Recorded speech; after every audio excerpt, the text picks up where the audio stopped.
నేనేమి ఇడిచిపెట్టి చాలా చెప్తాను, నేనే చెప్తాను కదా. 5 మార్లు ప్రజాప్రతినిధిగా అయినాను, ఓడిపోయినాను. ఓడిపోయినప్పుడు ఈ ఊరు ఇడిచిపెట్టలే. గెలిచినప్పుడు కూడా ఢిల్లీలోనూ హైదరాబాద్లోనూ మీ మాదిరి కూడా నేనేం లేను. నేనే ఎప్పుడు ఊరు ఇడిచిపెట్టలే. ఓడిపోయినప్పుడు ఇంట్లో నన్ను అదే ఇంట్లో ఉన్నాను. నేను గన్మెన్ కూడా ఓడిపోతాను, గన్మెన్ కూడా తీసేస్తాను. నేను గన్మెన్ కూడా మళ్ళీ కావాలని కూడా అడగను.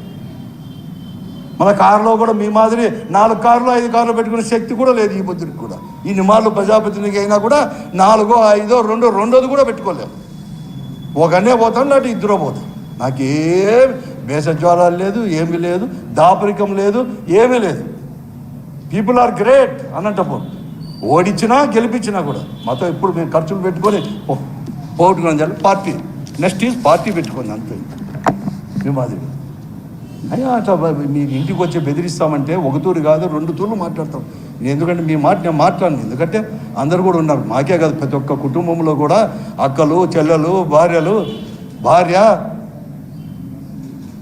తమ్ముళ్ళు అందరికీ ఉంటారు.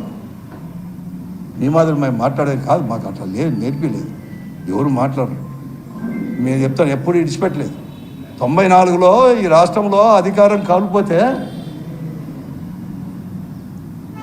మీ అందరూ కూడా ఊరు ఇడిచిపెట్టిపోతే, కడక మున్సిపల్ ఎన్నికల్లో కూడా నిలబడకపోతే ఇనానమస్కి వచ్చి వద్దు, బాగలేదు, పరిస్థితులు బాగలేదు, దౌర్జన్యమైన తెలుగుదేశం వాళ్ళది అని చెప్పేసి మీరంతా ఊరు ఇడిచిపెట్టి బెంగళూరులో పోయి వ్యాపారాలు చేసుకుంటూ సంసారాలు చేసుకుంటే, ఆ రోజు రఘువీరెడ్డి గారు కానీ, నేను కానీ, ఇంకా చాలామంది కానీ, కమ్యూనిస్టు వాళ్ళు కానీ, ఆ రోజు మీ యొక్క దురాఘాతాలు కమ్యూనిస్ట్ పార్టీలు పోరాడినా కూడా అటువంటి దురాఘాతాలే మళ్ళీ 94 నుంచి కూడా ప్రారంభమైన.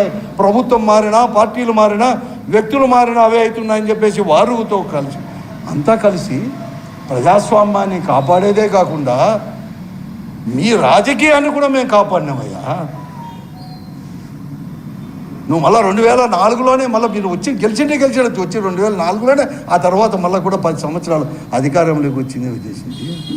ఓడిపోయినప్పుడు పరిగెత్తుకొని పోయి బెంగళూరు, హైదరాబాద్ ఎందుకు మాకు లేవడా? బెంగళూరు, హైదరాబాద్లో ఎక్కడ ఇండ్లు పోయి పండుకొని కూడా లేవు. ఇదే ఉండేది, ఈడే ఉండాలి.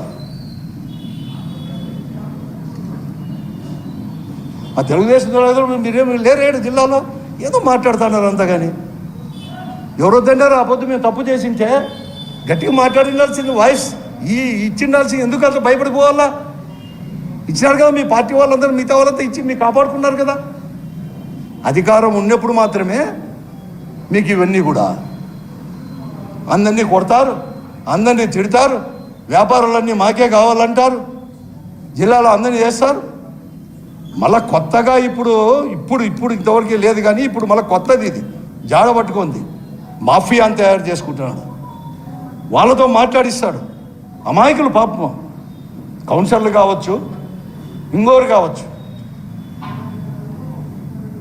వాళ్ళని పట్టుకొని వాళ్ళతో చేసుకుని ఏదంటే అది మాట్లాడిస్తావా? అట్లా భయపడే వాళ్ళం కాదు ప్రభాకర్ రెడ్డి గారు. ఎవరికి భయపడం, నిర్భయంగా మాట్లాడతాం ప్రజాస్వామ్య పద్ధతిలో. ఏం రాజకీయాలు ఏముంది, దానికి ఏముంది? నేను కూడా 4 మార్లు గెలిచాను. తాడిపిత్రుల్లో కూడా మాకు కూడా ఓటర్స్ ఉన్నారు, మా పార్టీకి ఉన్నారు. వస్తాం తాడిపిత్రికి కూడా. రా, నువ్వు అనంతపురంగా మేము వద్దన్నామా? ఎప్పుడు ఎవరిని కానీ వద్దనం అంటే అధికారులు ఏమి రాకూడదు అని శాసించేది ఏముంది? సరే, ప్రభుత్వం అనేది కూడా నేను చెప్తాను మళ్ళీ కూడా, ఎందుకంటే మీరు అడుగుతానని చెప్తున్నాను. పోలీసు వాళ్ళకు కూడా నేను, పోలీస్ డిపార్ట్మెంట్ కూడా చెప్తాను, IPS, IAS ఆఫీసర్లకు అందరికి కూడా. ఏం మీరు లేరా? ప్రభుత్వం అనేది లేదా? అటువంటిది లేకపోతే మళ్ళీ మీరు ఎట్లా అధికారంలోకి వచ్చినారు? అదే పరిస్థితి ఉంటే ఎందుకు భయపడతాము? తాడిపిత్రుకు పోతాము, తాడిపిత్రుల్లో కూడా మళ్ళీ కూడా మీటింగులకు పెడతాను.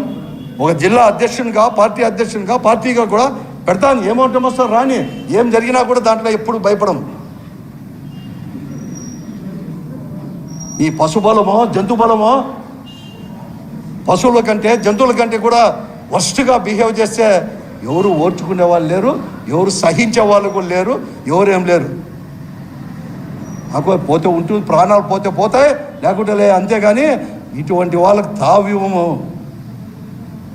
నీ మాఫియాకు కూడా తావివ్వము. జిల్లాలో నేను ఒకనే కాదు, నేనేదో పోటు మొగని చెప్పడం లేదు, మా పార్టీ అంతా కూడా చెప్తున్నాను. అందరూ కలిసి ఆడే కాదు, ఆ నియోజకవర్గమే కాదు, ఏ నియోజకవర్గంలో అయినా కూడా అధికారం ఉన్నప్పుడు ఏ పార్టీ అయినా అధికారంలో అని చెప్పి అటువంటి బిహేవ్ చేసిన వాళ్ళు ఇప్పటి ఏమైందో కూడా అందరికీ తెలుసు, చరిత్ర తెలుసుకోవాలా.